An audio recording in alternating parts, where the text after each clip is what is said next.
Моя мама. Правильно. Моя папа.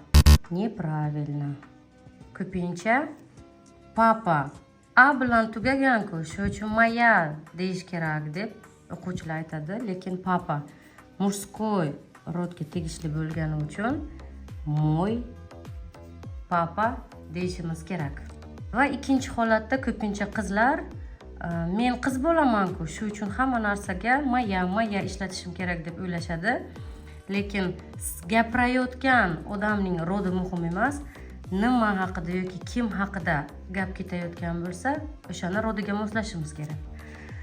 Murskoy roddagi otlar bilan мой, твой, наш, ваш ishlatiladi. Plus слова мужского рода. Моя, твоя, наша, ваша egalik olmoshlari bilan женский roddagi otlar ishlatiladi. Моё, твоё, наше, ваше plus средний roddagi otlar ishlatiladi. Мои, твои, наши, ваши plus множественное число, ya'ni ko'plikdagi otlar ishlatiladi. Например,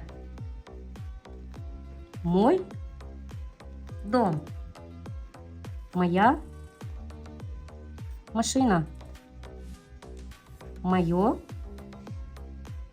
время и мои дети.